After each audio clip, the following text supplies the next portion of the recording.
Hey, if you're an entrepreneur or business owner and you want to stick around, I'm introducing my today's guest with a short video.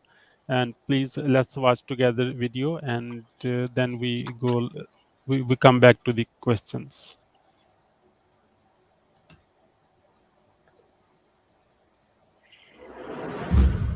The following is rated R for results and may not be suitable for the negative mind. Bert Oliva is an international orator, as well as a renowned authority on leadership and human behavior. For over 2 decades, Bert Oliva has touched the lives of hundreds of thousands of people. He speaks around the world about his experiences, and his teachings have enchanted audiences all over the world, showing them the power of mind over matter. Bert has a dedicated social media following and an impressive online influence few possess. People are looking for that edge, you know? And you know who's going to get us there? You tell me. Bert Oliva. Hi, Bert Oliva. Bert Oliva. Enabling him to communicate with all kinds of audiences. Considered the voice of inspiration and motivation. He has developed many programs, recorded audio CDs, and written books, all of which to help those ranging from individuals to corporate and Fortune 500 companies. He has dedicated his life to speaking all over the globe and met some of the most influential and powerful people in the world. Okay, let's go. He has also coached highly successful business executives and politicians. To influence millions of people around the world. Make it We're happen. making it happen. Bert Oliva is a success and the father of humanology. So get ready to learn tools that will help you tap into your potential. Get ready to connect and be part of a positive, world-changing mission. Get ready to have an experience you won't soon forget. Please help me welcome Bert Oliva.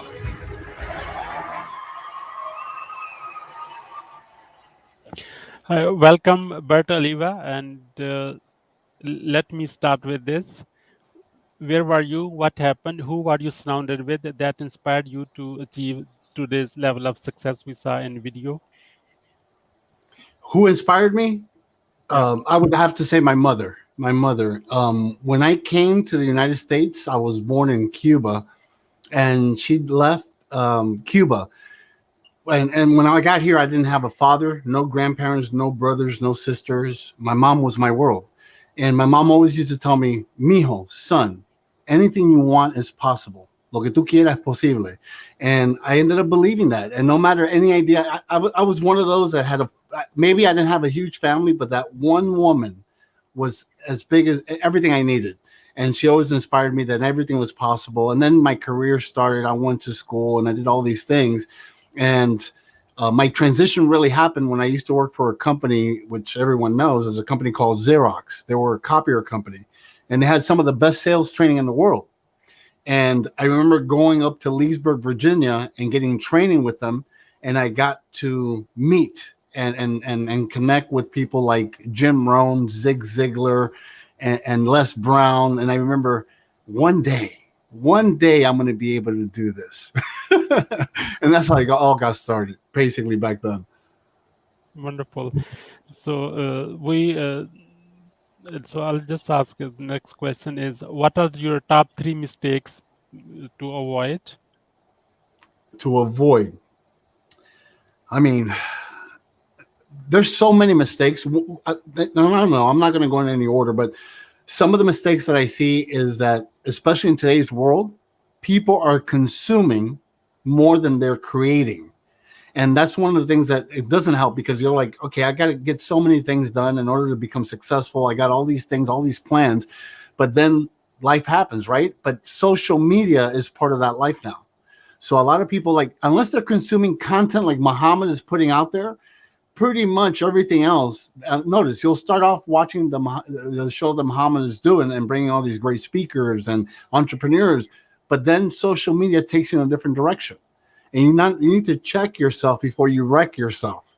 And basically, that's just one of the things I tell people all the time. Just consume more create more than when you're consuming, because a lot of people consume more than what they create.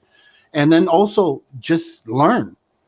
Education is the most important thing. The more educated you are, the more successful you're going to be. And in today's world is easy. I mean, I'm going to date myself a little bit, Muhammad. You know, when I was growing up, education wasn't on social media, right? I remember growing up and our neighbor had just bought like a 1985 encyclopedia. And I was like, oh, wow, that is awesome. Encyclopedia was the way to learn, right? But if another neighbor bought a 1987, they were 2 years ahead. In today's world, a 7-year-old and the 70-year-old has the same information. The question is, what information are you consuming? Are you going out there and just picking up a bunch of garbage, or are you picking up value and content? There's a lot of information out there that will help you in your life or in your career. So, you know, consuming is, for me, is the most important thing, consuming the right content. And also the third thing would probably be surrounding yourself with the right people. You know, I tell people all the time, love your family, choose your friends. So you can't change your family, but you can choose your friends. So choose friends that are successful. And I'm not talking about just friends that are wealthy or they drive Ferraris and Lamborghinis. No, that's fine. But look beyond that. Dig a little deeper. Maybe have a friend that has an amazing relationship. I've been married for over 30 years, right? So something has happened in our life that, you know, it's worked correctly. So maybe you might want to follow me for that.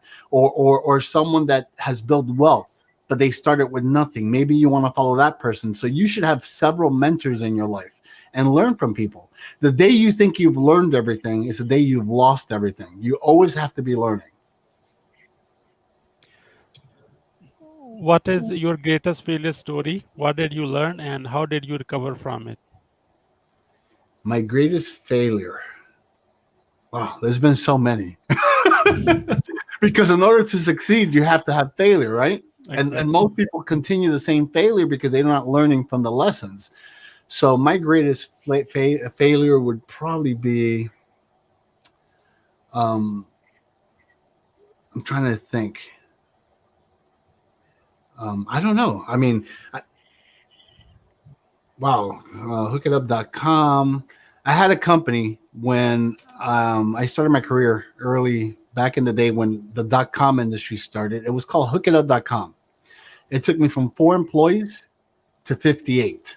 It took me from being Bert Oliva, the brainchild, to Bert Oliva the broke child to Bert Oliva, the brainchild. And it gave me the first step into fame. I had investors ready to invest into the company and invest over $100 million. And I'm like, that's it. I've made it. This kid that, you know, grew up really poor and never had a father or grandparents or brother or sister. This is it. This is my moment. And the reason I call it my biggest failure is because the .com crash came. And I did not want to sell the company, partner up with no one. I wanted it all for me. I'm like, I own the company 100%. And that's when I learned a huge lesson. You want to have 100% or you want to have a piece of every pie and have multiple streams of income. So yes, right now, currently I have a few companies which I own 100%, but for the most part, most of my companies I've partnered up with people. I've been able to, some companies I may have a 20% share, and that's okay. So me wanting to have the whole thing was great. But when everything fell apart, I was the one that lost 100% of everything. So to me is always thinking about how can I collaborate, work with different people. Maybe someone that has an idea, I may be an investor for that person or vice versa. But no, I invested the whole thing. I put on all my money. I put everything into the company. And when the company went belly up, I lost everything. But I had to build myself up again. So that would be like my biggest failure.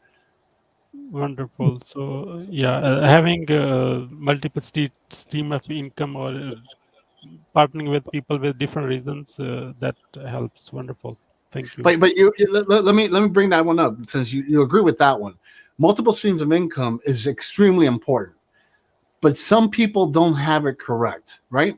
They'll go ahead and say, I'm going to go ahead and join this direct marketing company, which some of them are great. I believe that marketing companies, direct marketing, they're great. But then they join 5 of them. That's not multiple stream of income. That's dilution. You got to make sure that you choose one, stick with it, and then go ahead and maybe become a life coach. That's fine. But become a life coach in one niche. Most people are trying to do way too many things to try to please everyone. And at the end of the day, they're not going to make long-term money or success for that matter. Because Once you find your niche, you become rich. So when people say multiple streams, is like, for example, one of my company is a video production company. Another company that I'm a part of is a nonprofit organization where we go around the world speaking to children and empowering them. Belize alone, we spoke to over 50,000 children. The other company, you know what I'm saying? So each company doesn't always have to be the same thing. I've partnered up with people. You know, right now I have a salon that I've partnered up with my daughter, and we're doing a franchise. So she does artistic nails, and she's become an expert. And now we're opening up franchises. What do I know about nails? So multiple stream doesn't have to be just in one lane. You can expand. So when people want to join a direct marketing company or whatever the case is, join one and then expand in a different field. So that way, if something happens like what just happened to us a year and a half ago, a year ago, you're not, all your money is not in one sector. You're able to bounce back because you're in different places. Does that make sense, Mohammed? Wonderful. I agree. It could be different industry, or as you mentioned, life coach, and for example, that was direct marketing company. Or so. Let's move to the success part now. What are your top 3 success secrets that others can follow? One of the things I would say is build a strong team. We call it, in every one of my companies, we always tell people we have an A team. The A team is your core, the people that ride or die. They're in with you. They have the belief system. They know they joined the company or they've partnered up with you because they believe in whatever it is that you're selling, whether it's a widget or a concept or whatever the case is. So finding the team is extremely important. The other thing is create systems. One should create a system. What is a system? Something that you and your team have come up with that's duplicatable. So you don't have to micromanage, because a lot of people waste their time micromanaging and they're like, I could do it better. I'm sure you can, but you shouldn't be doing everything, because if you do everything, you're wasting time. And making sure that you do more delegation, finding the right people, creating your A team. And then after that, making sure that you don't burn out, right? So that would help you once the top 3 things. Number 1 would be build an A team. Number 2, create systems. And then once you have these systems, learn how to delegate. And delegation itself is an art. A lot of people say, no, that's not that easy. That's pretty easy. I think I can do it. No, it's difficult. Because delegating is not just telling people what to do, it's finding the right people that you can work with and know exactly what to do in order to keep your companies up and running. One more. No, that was 3. You have a bonus? I thought you have a bonus. Oh, okay. Now I'll give you a bonus. I mean, the thing is this, Mohammed. I truly believe everyone has greatness inside of them. And the only person that holds them back is themselves. We'll blame our country, we'll blame politics, we'll blame our significant other, our siblings. At the end of the day, it's really up to you. People need to tap into their greatness. They need to know what it is that they want, not what they're being sold. See, that's why one of the things I don't agree with social media is that they're showing you these beautiful mansions and these nice cars. But I have a bunch of friends and myself, and money doesn't make you happy. It makes your life easier, but it doesn't make you happy. You have to find your purpose in life. And we all have it. You may not have clarity right now. And I'm not talking to you, Muhammad. I'm talking to anyone that's watching this. Maybe I don't have a purpose. Maybe I'm a little confused. You have purpose. You just have to find it. You have greatness. You just have to tap into it. And most people spend too much time trying to be like someone they're watching on social media and not living their life. And keep this in mind. What you're seeing on social media, I would say 80 to 90%, it's only the highlight reels of their life. They're not showing you that they just had an argument with someone in their family. They're not showing you that, they just lost $100 or $200 million or $50,000 or $5. They're not showing you the negative for the most part. That's why I tell people, look, find your purpose, live a purpose-driven life, and tap into your greatness. Look, there's over 7 billion people in this world. And there's so many people waiting for you to show up. And once you do, whatever your industry is, whatever it is you want to grow, whatever it is you want to build, they're waiting for you, for your face, your look. And if you keep comparing yourself to others, time is going to go by really fast. And next thing you know, you're going to be like whatever age, 70, 80, 90, and you're going to say, shoulda, woulda, coulda. No, live in the now. Make your dreams realities. It's possible. I truly believe that, Muhammad. And look what you're doing now. You know, I don't know how long you've been doing the show, but we looked at your show and you've interviewed a ton of people. You know, at one time it was a dream. Now it's a reality, and it's only going to get better. Does that make sense, right? Wonderful, amazing. So let's move to the speed round. That means quick questions and short answers. What is the most impactful business book you have read, and what did you learn from it? Well, I'm not as young as the people that the millennials, right? I'm a little older than that. So I grew up reading my books, and I still recommend them. I think they're great. Number one would be Think and Grow Rich by Napoleon Hill. Another one, How to Win Friends and Influence People by Dale Carnegie. Norman Vincent Peale had some great books. I mean, these guys were the founders of what we call today self-help and motivation. Wayne Dyer had amazing amount of books, you know, and yes, there's some new talent out there and new people that are making major movements, but I'm old school. And I learned from these mentors, and eventually they became friends of mine. And I truly believe that a lot of everything that you're seeing today is already been done. Is how you deliver the message that's going to make a difference. But those books are great. They're packed of information. You know, they talk about mastermind. They talk about surrounding yourself with the right people. And as basic as it sounds, that's basically all you really need in your life. Wonderful. Bert, I know you are author yourself. Please show us your book and why people should read it. Yeah, I have my latest book is called Don't Drink the Kool-Aid. Think Red, Rational Educated Decisions. And the reason I wrote this book is because, number one, it's a real quick read book. It's made for today's world, but people don't like to read big books. And it's not a motivational book that's just going to get you out and jump up and down and get excited.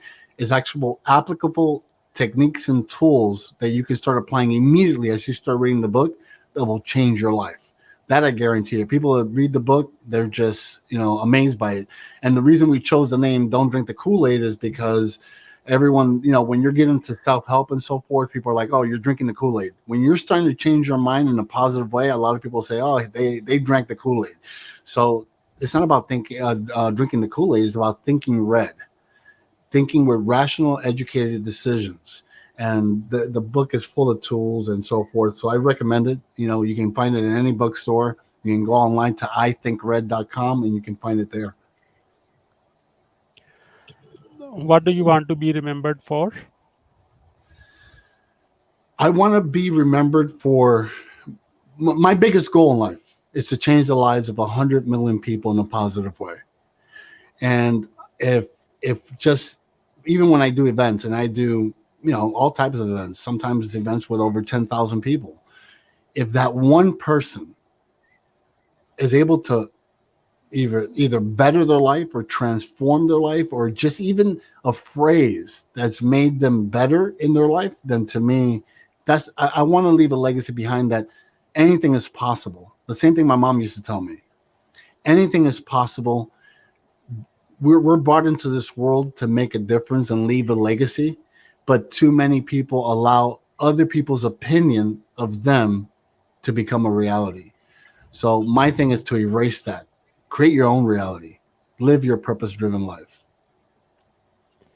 How do you overcome a challenge life throws at you? Well, back to the 3 steps. I have a great team. So when I have a challenge, since I'm surrounded by a great team and my family is, you know, wonderful, I don't think I know everything. You know, and I think I mentioned this before. The day you think you've learned everything is the day you lose everything. So a lot of times what I do, if a challenge comes my way, I go to someone that has either gone through it, or I go to my A team and say, guys, this is an issue that we're having. What do you guys think? And remember, God gave us 1 mouth and 2 ears. we spend too much time talking and not enough time listening. So when I go to my team with a situation or a problem and I say, what do you guys think? I listen. Even if you don't agree with certain people, listen. You might learn something. And that's one of the ways that I go through all my challenges is I've surrounded myself with a great support team in all my companies, and my family, they've grown up going to all these events and like they call Les Brown Uncle Les, they love him. And but it was once a dream. Now it's a reality. So surrounding yourself with the right people, and whenever you have doubts, being able to pick up that phone and talk to people that have the same mindset or similar mindset, they might have the right answer for you. And you know what else, Muhammad? A lot of times I see this a lot with life coaches today.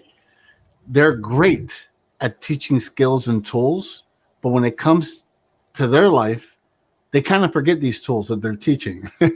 So sometimes just take a step back, pause, slow down, take a step back and say, if I had a student in front of me, what would I tell them to do? Because if you're telling other people to do these things, sometimes we need to do them too. Does that make sense? Wonderful. That's applying the same thing to what we supposedly teach to others. So I kind of resonate with that. So it works, by the way. So what we teach to other people, we can apply on ourselves as well. I move to my next question. Once you have a revenue generating idea, how do you convince your significant other? I take her shopping. That's what you got to do. No, I'm only kidding. I've been married for over 30 years, and I was fortunate enough to find someone that believed in my crazy dreams. And we live in our marriage. We support each other. That nonprofit organization is something that she opened up with a partner, and I'm the main speaker that goes out there and does the events. But it's her dream, her company, and I've supported that. So when I have an idea, I bring it to her, and we go back and forth, and we've grown together. We've grown together, and luckily, and by the way, she wasn't my first relationship, right? So, my first real relationship, she told me one day, if you were meant to be rich, you would have been born rich. And I knew that wasn't a good relationship. So eventually I found the right person, and 30 years later, I don't have to sell her on anything. I just got to show her, and if it makes sense, we jump on it together. Wonderful. That's amazing. What do you want to do when you grow up? Talk to Muhammad and be on his show. When I grow up, man, I don't think I'm ever going to grow up. It's just not who I am. I don't want to grow up. Why do you have to grow up? But what do I want to do? I think I'm doing it right now. I just want to be able to leave a legacy and be able to meet my goal of changing the lives of 100 million people all over the world. And but I'm living my life, and that's what my quote is all about. And I'll share that at the end. My favorite quote in the world. It's about living life, man. Just really embracing this beautiful thing that has been given to us, and don't waste it. Time goes by way too fast. What are you grateful for today? I am grateful for my amazing friends, my partners, and for the most part, the foremost part is my family. I'm grateful for the family that I have. We have a real strong connection. Even though I didn't grow up with any brothers or sisters or grandparents or father, I guess the lack of made me a better person. And we have a strong connection. We travel together. We have businesses together. It's like one of those movies. I'm living a movie. Wonderful. Who is your living mentor, and what is the impact they have on you? There's a lot of living mentors that I have.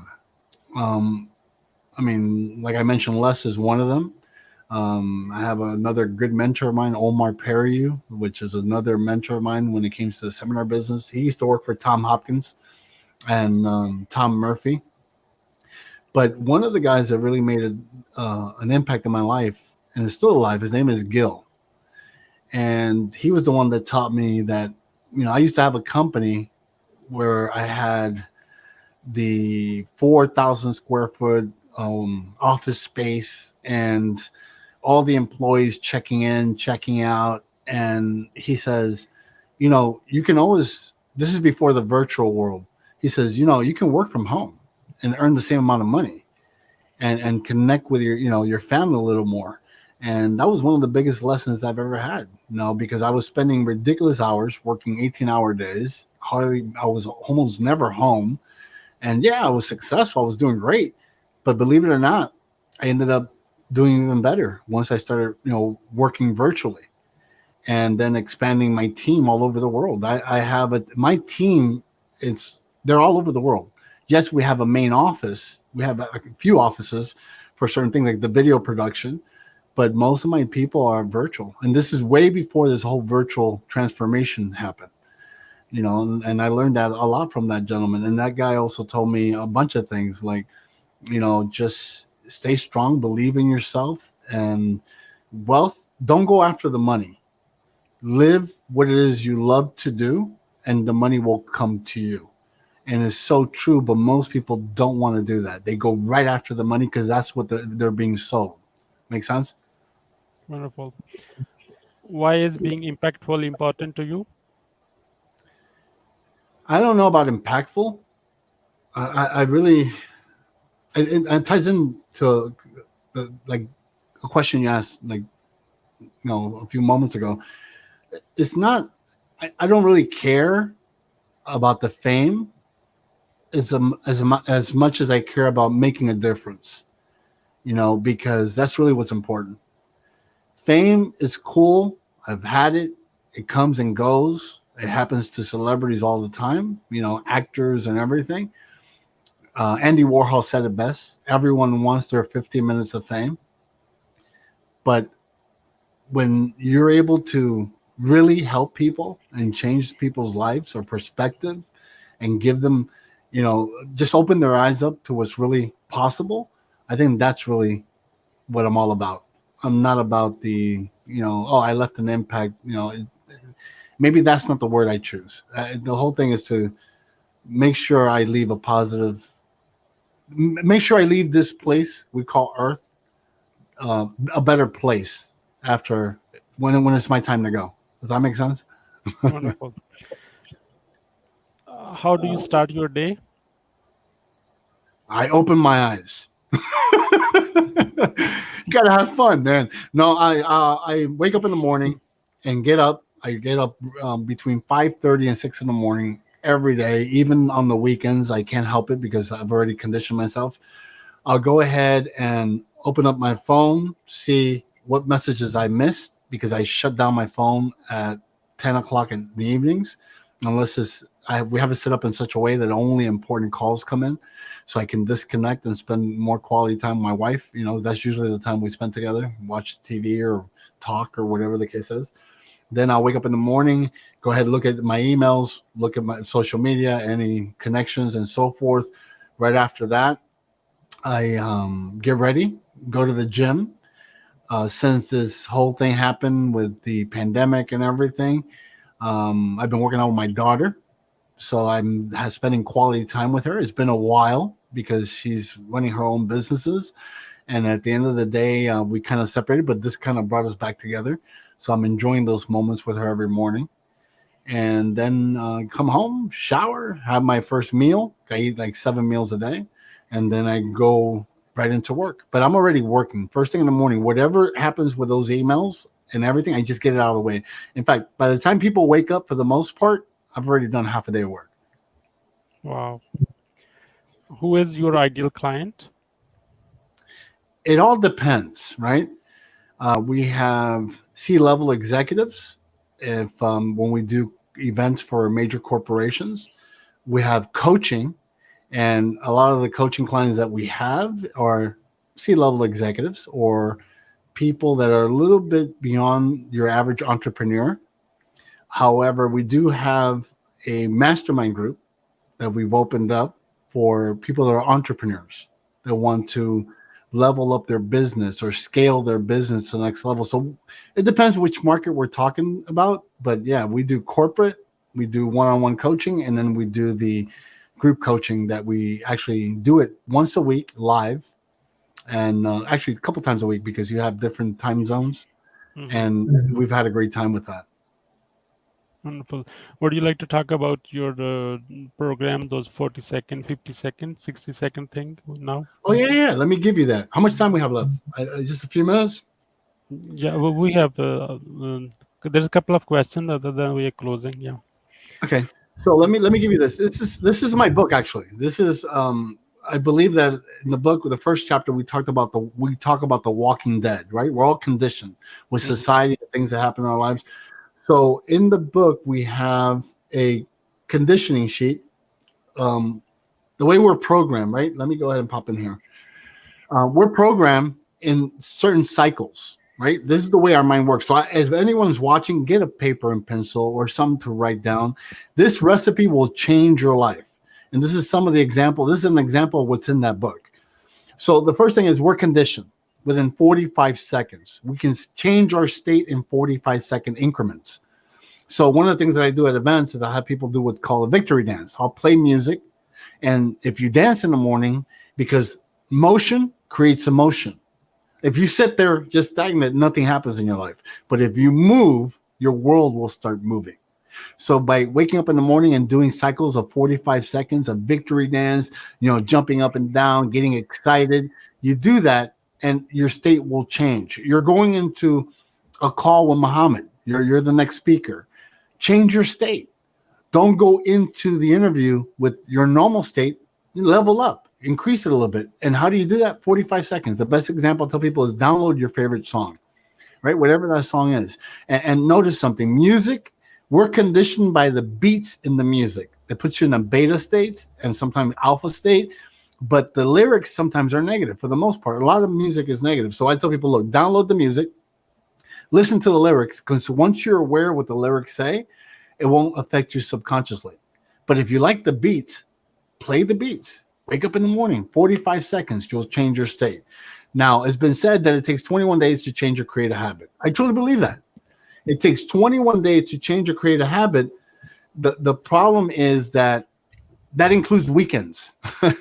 So when people start things in their lives, they'll start day 1, they do day 3, and then come Friday, they're like, I'm going to take off. I'll start back on Monday. We're not conditioned that way. Whatever you do it for cycles of 21. In fact, if you look at back in the good old days when there was a thing called corporations and you used to work for corporate companies, they would give you 3 weeks training. 3 weeks is 21 days. Women that take these little pills because they don't want to have children, they're 21 days. The rest of them are sugar pills. So basically, we've been conditioned the way, we just haven't realized it. Now, in 21 days, are you going to change your life 100%? No. But you're going to create different cycles in your life, and you're moving forward in the right direction. So the next step, it takes 6 months to create an addiction, right?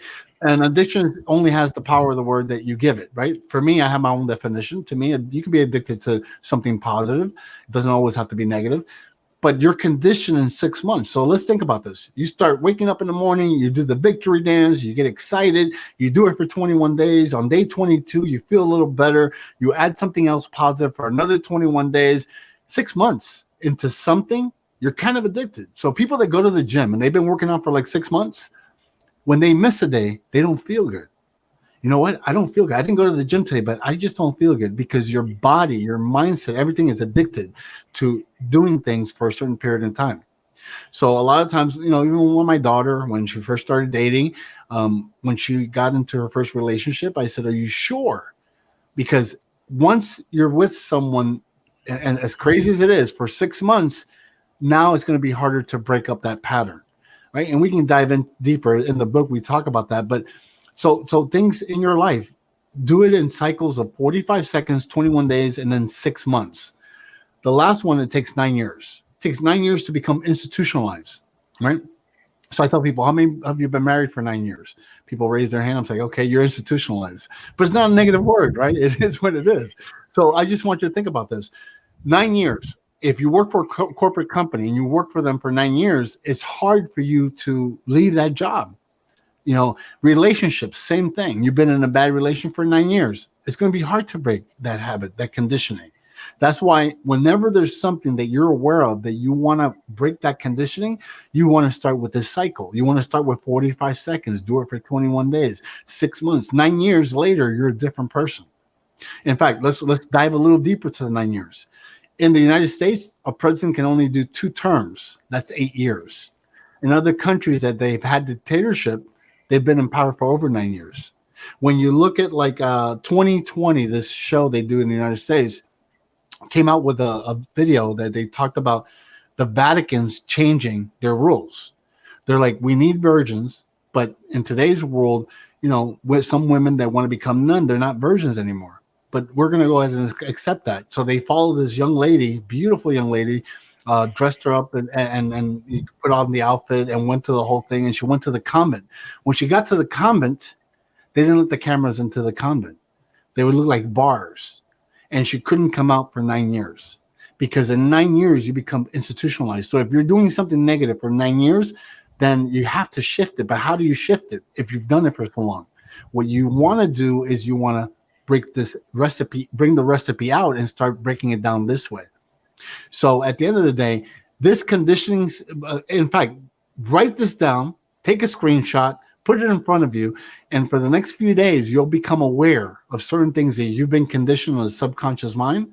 But once you become aware, you can change it with these 4 easy steps. As much as I say easy, it's not really easy. You have to put work into it. But this basically will change your life. That I can guarantee it. Wonderful. That's beautiful. So thank you for the great lesson. Thank you, Mohammed. What is the advice you would give to your younger self? Start now. Don't think about it. Don't listen to other people's opinion. Let me get everything right. No, get it done and you'll get it right in the process. That's basically what I tell people now. If I was younger, and I'm still young, even though I'm 53, I'm still young. When I get an idea, and it's funny though, because the older you get, the more you think about things and the less mistakes you want to make. I don't. I'm like, you know what? Good idea. Let's go for it. Well, we should do this. Let's do it. Fail fast forward. Become a straight F student in life. Because eventually, if you fail fast forward, eventually you're going to figure it out. But what you're not going to figure it out is if you sit there and try to do things perfect. There's no such thing as perfection. Just get it done. So my younger self is I tell my children all the time, just get it done. Try it. You fail? Good. Now you know what not to do. Move on. But not thinking about, I'll wait till I'm a little older. I wait till I shave my beard. I wait till my beard grows. Just do it. How can we support you? If you get a chance, log into Power Partners, and let me see if I have it here. You don't have to change the screen. You don't have to change the screen, Mohammed. But if you can go to Power Partners, it's called meetpowerpartners.com. Mohammed and I are going to be talking about it. We're going to give you guys a special rate. So that way, if you want a group of like-minded individuals that support, collaborate, and promote each other, that they're willing to share, give, and receive encouragement to grow together mentally, financially, and spiritually. That's what Power Partner is all about. So if anyone is interested in expanding tools in their lives or just elevating their business, tell them to check out Power Partners. That's what you guys can do for me. I want to make Power Partners the number one group coaching program in the world in the next 5 years. Wow. What would you say about your guest experience on the show? It was horrible. It's painful. Come on, man. This is great. I love what you're doing, Mohammed. You need to keep doing what it is you're doing. You never know who it is you're going to bring on your show, and you don't know the impact that the people you're bringing are creating to the world, and that's tied into you no matter what. At the end of the day, you being able to give people so many resources, it's amazing. So I thank you for the opportunity. I thank you for us to even connecting, even though we had a difficult time in the beginning with technology. On my side, not him. He's on top of his technology. We had an issue on our end. But let me tell you, love the show. Loved your energy. Looking forward to continually working with you. It's awesome. So thank you again. What would you say as a final word? Well, I'm going to leave you with my final words, my favorite quote, all in one, right? I said this earlier, and I'm just going to reinforce this. You have greatness inside of you. Do not allow other people's opinion become your reality. Go out there and make it happen. Live your dream. Anything is possible. My mom would tell me all the time, mijo, lo que tú quieras, whatever you want, it's possible. So if someone else was able to do it, you can do it too. So stop holding yourself back from all your dreams and whatever it is you want to acquire in your life. Just go out there and make it happen. I'm going to leave you with my quote, the quote I live by. Live life. Don't let life live you. My name is Bert Oliva, Cuban born, American made. Thank you, Mohammed. Thank you, Bert Oliva, for your time and wisdom. We, on the behalf of Entrepreneur Empowerment Club and our entire team, really appreciate you. I hope our path cross again with another amazing guest. Until then, you have a wonderful time. You too, sir.